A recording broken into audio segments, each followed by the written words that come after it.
सुनने वालों को मेरा सादर प्रणाम। 9वां अध्याय। शांताकारं भुजगशयनं पद्मनाभं सुरेशं विश्वाधारं गगनसदृशं मेघवर्णं शुभांगं लक्ष्मीकान्तं कमलनयनं योगिभिर्ध्यानगम्यं वंदे विष्णु भवभयहरं सर्वलोकैकनाथम्। सूत जी बोले, तदंतर विस्मय से युक्त नारद मुनि ने मेधावी ऋषि की कन्या का अद्भुत वृतांत पूछा। नारद जी बोले, हे मुने, उस तपोवन में मेधावी की कन्या ने बाद में क्या किया और किस मुनि श्रेष्ठ ने उसके साथ विवाह किया?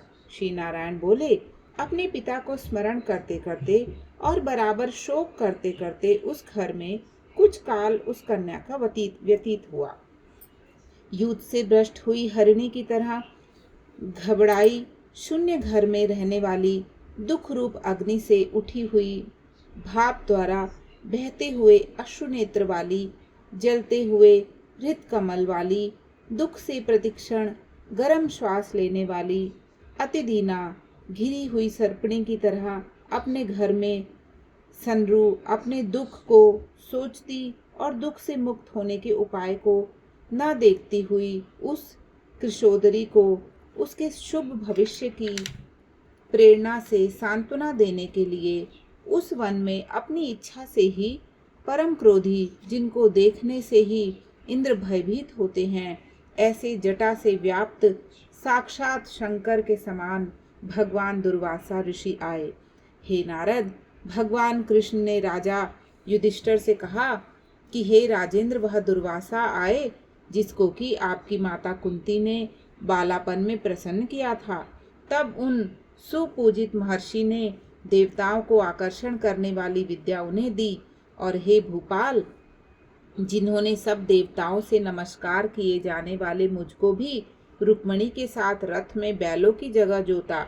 दुर्वासा को बैठाकर रथ खींचते हुए जब हम दोनों मार्ग से चलने लगे, तब चलते चलते मार्ग में अति तीव्र प्यास से सूख गए थे तालु और ओष्ठ। जिस रुक्मणी की ऐसी जल चाहने वाली रुक्मणी ने जब मुझे सूचित किया, तब कंधे पर रथ की जोत को रखे हुए चलते चलते ही पांव के अग्रभाग से पृथ्वी को दबाकर रुक्मणी के प्रेम से वशीभूत मैंने भोगवती नाम की नदी को उत्पन्न किया।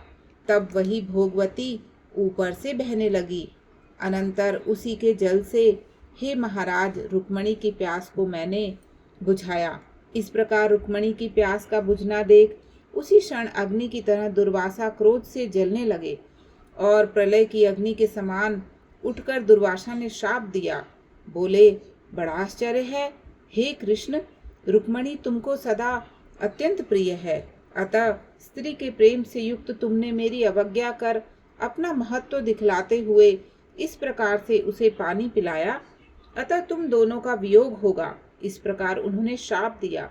हे युधिष्ठिर, वही यह दुर्वासा मुनि है, साक्षात रुद्र के अंश से उत्पन्न दूसरे काल रुद्र की तरह महर्षि अत्रि के उग्र तप रूप कल्प वृक्ष के दिव्य फल, पतिव्रताओं के सिर के रत्न, अनसुया भगवती के गर्भ से उत्पन्न अत्यंत मेधायुक्त दुर्वासा नाम के ऋषि, अनेक तीर्थों के जल से भीगी हुई जटा से भूषित सिर वाले साक्षात तपोमूर्ति दुर्वासा ऋषि को आते देखकर कन्या ने शोक सागर से निकलकर धैर्य से मुनि के चरणों में प्रार्थना की। प्रार्थना करने के बाद जैसे वाल्मीकि ऋषि को जानकी अपने आश्रम में लाई थी, वैसे ही यह भी दुर्वासा को अपने घर में लाकर अर्घ्य, पाद्य और विविध प्रकार से जंगली फलों और पुष्पों से स्वागत के लिए आज्ञा लेकर आदर पूर्वक पूजन कर तदंतर, हे राजन, यह बाला बोली। कन्या बोली, हे महाभाग, हे अत्रि कुल के सूर्य, आपको प्रणाम है। हे साधो, मेरी अभाग्या के घर में आज आपका शुभ आगमन कैसे हुआ? हे मुने, आपके आगमन से आज मेरा भाग्योदय हुआ है, अथवा मेरे पिता के पुण्य के प्रवाह से प्रेरित मुझे सांत्वना देने के लिए ही आप मुनि सत्तम आए हैं। आप ऐसे महात्माओं के पांव की धूल जो है वह तीर्थ रूप है, उस धूल का स्पर्श करने वाली मैं अपना जन्म आज सफल कर चुकी हूँ। आज मेरा व्रत भी सफल है। आप ऐसे पुण्यात्मा के जो मुझे आज दर्शन हुए हैं, अतः आज मेरा उत्पन्न होना और मेरा पुण्य सफल है। ऐसा कह के वह कन्या दुर्वासा के सामने चुपचाप खड़ी हो गई। तब भगवान शंकर के अंश से उत्पन्न दुर्वासा मुनि मंद हास्य युक्त बोले।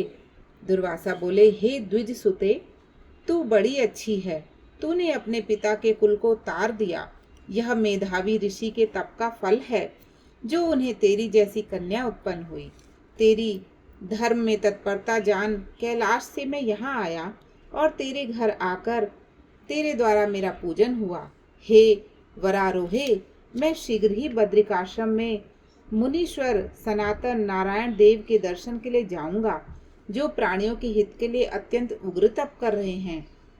कन्या बोली, हे ऋषि, आपके दर्शन से ही मेरा शोक समुद्र सूख गया। अब इसके बाद मेरा भविष्य उज्जवल है, क्योंकि आपने मुझे सांत्वना दी है। हे मुने, मेरी उस प्रादुर्भूत बड़ी भारी ज्वाला युक्त दुख रूप अग्नि को क्या आप नहीं जानते? हे दया सिंधु, हे शंकर, उस दुखाग्नि को शांत कीजिए। मेरे विचार से हर्ष का कारण मुझे कुछ भी दिखलाई नहीं देता। न मुझे माता है, न पिता, न तो भाई है जो धैर्य प्रदान करता। अतः दुख समुद्र से पीड़ित मैं कैसे जीवित रह सकती हूँ? जिस जिस दिशा में मैं देखती हूँ वह दिशा मुझे शून्य ही प्रतीत होती है। इसलिए हे तपोनिधे, मेरे दुख का निस्तार आप शीघ्र करें। मेरे साथ विवाह करने के लिए कोई भी तैयार नहीं होता। इस समय मेरा विवाह न हुआ तो मैं फिर वृषाली शूद्रा हो जाऊंगी। यह मुझे बड़ा भय है। इसी भय से न मुझे निद्रा आती है और न भोजन में ही मेरी रुचि होती है। हे ब्राह्मण, अब मैं शीघ्र ही मरने वाली हूँ, यह मेरा इस समय निश्चय है। ऐसा कहकर आंसू बहाती हुई कन्या दुर्वासा के सामने चुप हो गई। तब दुर्वासा कन्या का दुख दूर करने के उपाय सोचने लगे। श्री नारायण बोले, इस प्रकार मुनि कन्या के वचन सुनकर इसका अभिप्राय समझकर बड़े क्रोधी मुनिराज दुर्वासा ने उस कन्या का कुछ हित विचार पूर्ण कृपा से उसे देखकर सारभूत उपाय बतलाया। इति श्री बृहद नारदीय पुराणे पुरुषोत्तम मास महात्म्ये नवमोऽध्याय समाप्त। श्रीमन्नारायण नारायण हरि हरि, जय जय नारायण नारायण हरि हरि। श्रीमन्नारायण नारायण हरि हरि। बोले श्री नारायण भगवान की जय। श्री दुर्वासा ऋषि की जय।